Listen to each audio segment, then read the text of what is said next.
Eee, Assalamualaikum warahmatullahi wabarakatuh. Perkenalkan nama saya Mawad Faiz dengan NPM 2051101. Saya mahasiswa semester 2 di Universitas Internasional Batam angkatan 2020. Di sini saya akan menjelaskan istilah hukum tata negara dari pengertian sampai kekuasaan negara dalam lingkup hukum tata negara.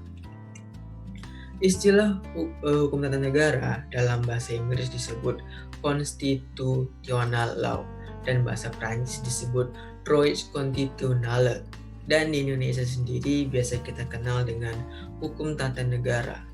Nah, apa sih hukum tata negara itu menurut pakar hukum yaitu Van der Port? Hukum tata negara adalah peraturan-peraturan yang menentukan badan-badan yang diperlukan serta wewenang masing-masing, serta hubungan satu dengan yang lain, dan hubungan dengan individu yang lain juga. Dan menurut pakar hukum dari Indonesia, yaitu Profesor Dr. Jimmy Asidik SHMH, mengatakan hukum tata negara adalah salah satu cabang ilmu hukum, yaitu hukum ketatanegaraan yang berada di ranah hukum publik. Nah, setelah itu kita mengetahui istilah dari pengertian hukum tata negara. Selanjutnya adalah sumber hukum tata negara, terbagi menjadi dua. Yang pertama itu sumber hukum material, dan yang kedua sumber hukum formil.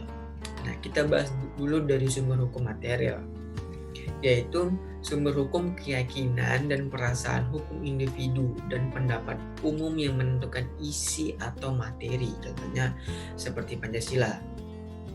Dan yang kedua ada sumber hukum formil, yaitu merupakan perwujudan dari isi hukum material yang menentukan berlakunya hukum itu sendiri. Contohnya seperti undang-undang, konvensi ketatanegaraan, doktrin dan traktat. Kemudian hukum tata negara memiliki hubungan dengan ilmu lain seperti ilmu negara, hukum administrasi negara, dan ilmu politik. Ketiga, ilmu ini tuh saling berhubungan dan dihubungkan oleh sebuah tubuh yang dikembangkan oleh pakar tata negara yang berasal dari Jerman, yaitu George Jelinek, mengatakan ilmu negara adalah tubuh, hukum tata negara adalah kerangka dari tubuh tersebut, sedangkan administrasi negara adalah gerakan tubuh, dan ilmu politik adalah daging yang menyelimutinya. Nah, setelah kita tahu asal mula hukum tata negara, kemudian saya akan membahas tentang dinamika ketatanegaraan Indonesia. Nah, ini adalah contoh dari pembentukan proses kemerdekaan Indonesia dari terdesaknya Jepang sampai sidang kedua PPKI pada tahun 19 Agustus 1945. Setelah itu ada namanya Piagam Jakarta, yang awalnya itu merupakan upaya untuk menjembatani antara pandangan dari golongan agamis dengan golongan nasionalisme kebangsaan. Dalam sidang Badan Penyelidikan Usaha-Usaha Kemerdekaan Indonesia atau BPUPKI yang dikenal. Kemudian piagam ini disahkannya pada tanggal 22 Juni 1945 yang berisi 4 alinea yang kemudian menjadi pembukaan Undang-Undang 1945. Termasuk poin kelima yang salah satunya kemudian diganti menjadi ketuhanan yang Maha Esa dalam Pancasila. Nah, kemudian ini adalah contoh dari periodisasi konstitusi di Indonesia. Sekarang saya akan membahas konstitusi itu. Nah, konstitusi menurut etimologi adalah keseluruhan peraturan baik yang tertulis maupun tidak tertulis yang mengatur secara mengikat cara suatu pemerintah yang diselenggarakan dalam suatu masyarakat negara. Nah, sifat dari konstitusi itu ada dua. Yang pertama fleksibel, contoh negaranya itu seperti Inggris dan New Zealand. Dan yang kedua ada rigid. Ini contoh negaranya seperti Amerika Serikat, Australia, dan Swiss. Nah, kemudian ada unsur atau substansi dari konstitusi.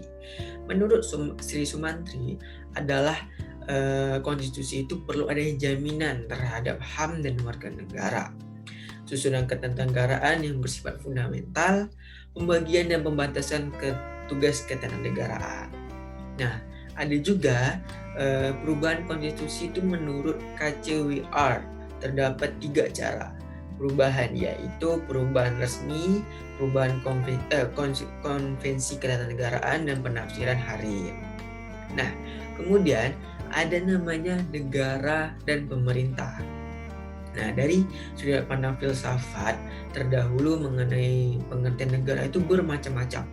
Dari zaman kuno menyebutnya negara adalah kumpulan manusia, dari abad pertengahan negara adalah negara itu amanah dari Tuhan, sedangkan zaman modern sekarang negara itu dimaknai dengan pencerminan jiwa bangsa dan manifesto hukum positif. Kita ambil contoh dari tokoh yang bernama Max Weber. Ia adalah seorang ahli politik, ekonomi, dan geografi serta sosiologi dari Jerman yang mengatakan suatu masyarakat yang mempunyai kekuatan monopoli dalam penggunaan kekuasaannya. Nah, dari situ ada namanya unsur-unsur negara. Yang pertama, populasi permanen, yaitu suatu kelompok individu yang ciri-ciri yang sama, yang hidup di tempat yang sama, dan memiliki kemampuan bereproduksi. Kedua, adanya wilayah. Ketiga, sebuah pemerintahan. Dan yang terakhir, kemampuan untuk menjalin kerjasama dengan negara lain. Nah, setelah kita mengetahui unsur-unsur negara, sekarang kita akan mengetahui bentuk negara, bentuk pemerintahan, dan sistem pemerintahan itu. Dimulai dari yang pertama adalah bentuk negara. Ada kesatuan dan serikat. Kita bahas dulu yang kesatuan. Kesatuan adalah negara yang berdaulat yang diselenggarakan sebagai satu kesatuan tunggal, di mana pemerintah pusat adalah yang tertinggi dan satuan-satuan subsesional hanya dijalankan kekuasaan-kekuasaan yang dipilih pemerintah pusat untuk didelegasi seperti Jepang, Italia, dan Belanda. Kemudian serikat adalah negara yang terdiri atas negara-negara bagian yang memiliki pemerintah sendiri, tetapi kedaulatan di luar dipegang oleh pemerintah pusat seperti Amerika, Kanada, dan Meksiko. Kemudian sistem pemerintahan. Nah, sistem pemerintahan itu ada presidensial, yaitu sistem yang dipimpin oleh presiden dan wakil presiden. Presiden adalah kepala negara sekaligus pemerintah. Nah, presiden dan wakil presiden ini dipilih secara langsung oleh rakyat melalui pemilihan umum atau pemilu. Contohnya Indonesia, Argentina, dan Brazil.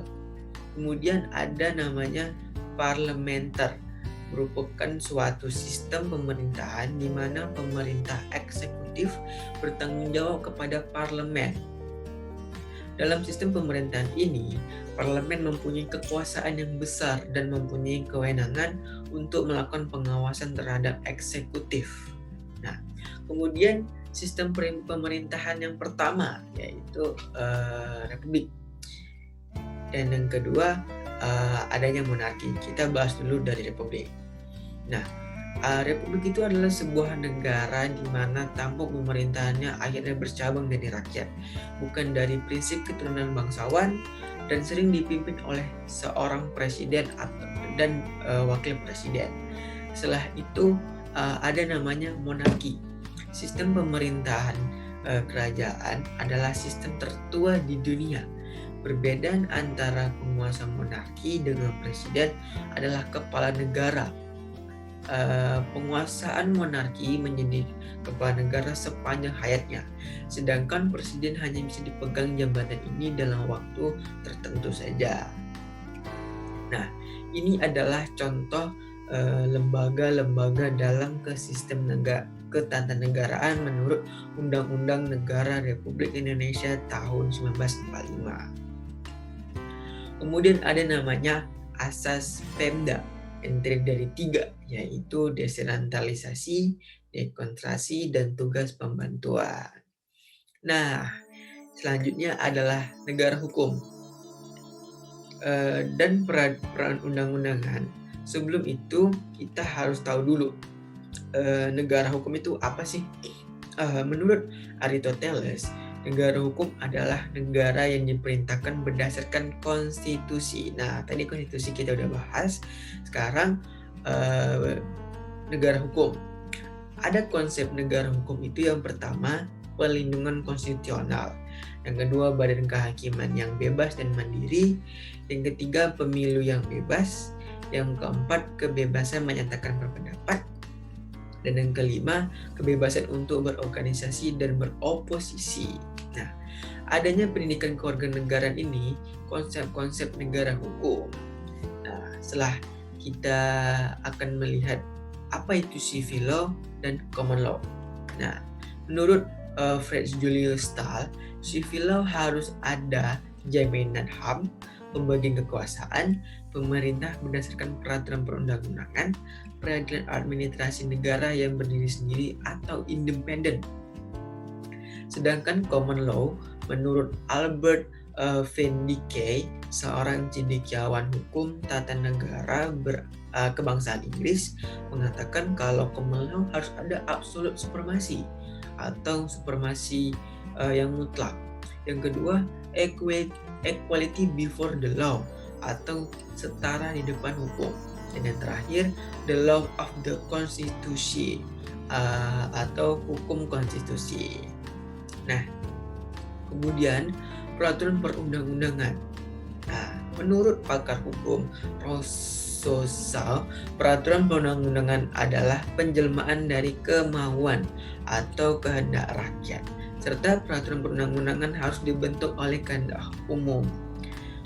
Tujuan dari peraturan perundang-undangan itu terbagi menjadi dua, yaitu primer dan sekunder. Menurut primer, lebih mengedepankan nilai-nilai dan norma-norma yang ada di masyarakat atau kodifikasi. Sedangkan menurut sekunder, yaitu memberi arah kepada perubahan dalam masyarakat atau modifikasi. Kemudian adanya jenis-jenis hierarki perundang-undangan. Yang pertama itu Undang-Undang Dasar Negara Republik Indonesia tahun 1945. Yang kedua, ketetapan Majelis Permusyawaratan Rakyat. Yang ketiga, undang-undang atau peraturan pemerintah pengganti undang-undang. Yang keempat, peraturan pemerintah. Yang kelima, peraturan presiden.